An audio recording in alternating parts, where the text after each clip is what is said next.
A well-known definition of insanity is doing the same things and expecting different results. It's amazing and interesting how easy it is for human beings to live like this, to expect improvements but not changing their daily reactions.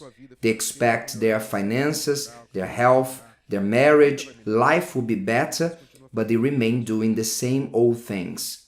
And logic teaches us that if I do things and the results are this that we see, and I remain doing them, the results will be the same tomorrow. That is intelligence, logic.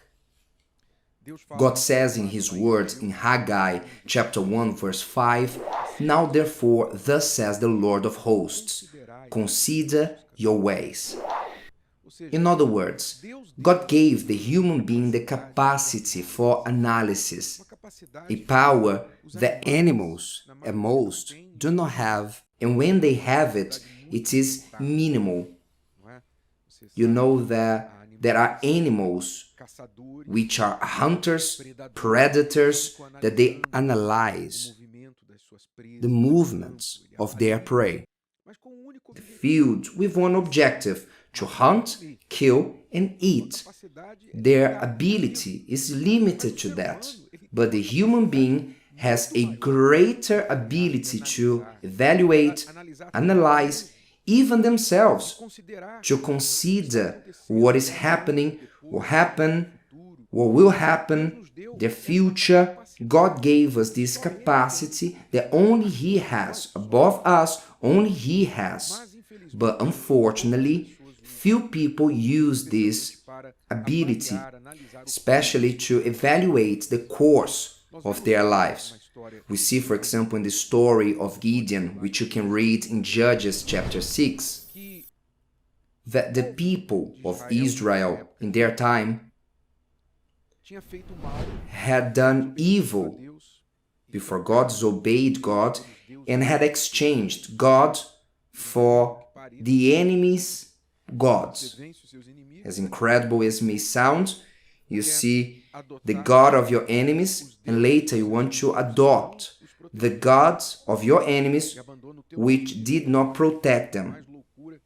And you want to abandon the God who gave you victory.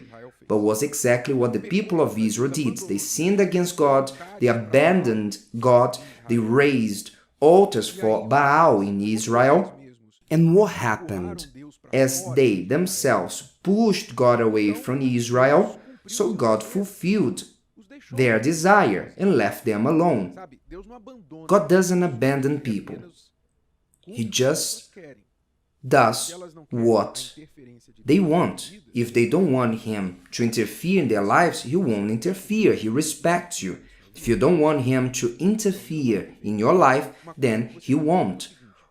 You need to understand this. When a tragedy happens, when somebody enters a school and kills innocent children, or when a hurricane, earthquake happens, a tragedy, soon someone will ask, where was God?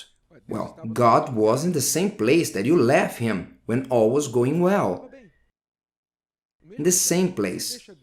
If you leave God out of your life in good times, why do you want Him out of the blue to interfere, to invade your life in bad times, to defend you? It doesn't make sense. So God fulfills our desires. And that in Israel, He fulfilled the desires of the Israelites. And then He left them with their own gods. Then what happened next? The God of their enemies did nothing for the people of Israel, did not protect them, and then the enemies came and destroyed everything, and every year they would invade, raid the land, especially in the time of harvest. Before they harvested the land, they would raid everything, and the following year the same thing will happen. The harvest will come, the enemies will come and destroy it all. And that's how it happened for 1, 2, 3. It took 7 years for someone to stop and say, this is not working. 7 years. They could stop on the second one, or on the third, maybe, max. But it took 7 years for people to see, this is not working. Then someone did something different. Someone cried out to God. What they were not doing for 7 years, they started to do.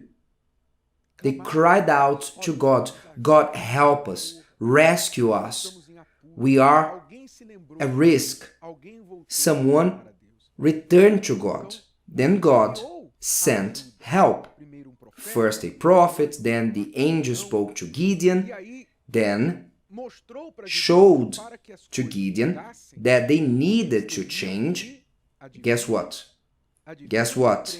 Fill this gap. For things to change, they had to change their behaviors. Yes, you got it right. They had to change, to do something different in order to have different results. And what did they have to do differently? God began to cause a commotion in Israel through Gideon, starting with the fall of the altar of Baal. God spoke to Gideon, you go to your father's house and you bring down the altar of Baal. You will tear down, you set it on fire, and then you will build on a higher place for everybody to see a new altar. An altar for me, my altar, and you will sacrifice the second bull of your father for me. And later, I'll tell you what to do. He started by causing a disruption. That's how changes happen. Changes happen when you start to disrupt old practices, customs, routine that have been causing their past to remain. God changes a person's life when they agree to break with the old practices. I'm not going to do this anymore. Enough, it's over. I won't do this anymore. When the person says, enough, it's over, they start to cause a disruption in their lives. And then what happens? The waters start moving. They start to make the dust rise. When the dust rises, get ready. Many will rise against you. As it happened when Gideon destroyed the altar of Baal, the men of his city, village, came to kill him. So that's why many, they don't take this disruptive action that is necessary to change their lives, because they are afraid of the consequences. Someone will comment, will criticize, someone will stand against them. It's like you open a can of worms. But if you don't open it, if you don't do something different, you won't have different results. God changed the story of Israel when Gideon first changed his way of thinking and started to have disruptive actions towards the practice that was happening for 7 years. He made the dust rise, and then different things started to happen. And if you want to change a story, here is the recipe. The recipe never changes. It's the recipe for the cake. Stop doing the same things. Ask God for direction to show you what you must do. Be courageous. Don't be afraid of being disruptive, on disrupting old practices, habits, on upsetting someone, stepping on someone's toes. Don't worry. If you want to change your life, you have to have this courageous action as Gideon had. The good news is, when you do this, the results will speak for themselves. The results will be your reward. You had the courage to do differently, so here is your reward, the success you've been waiting for.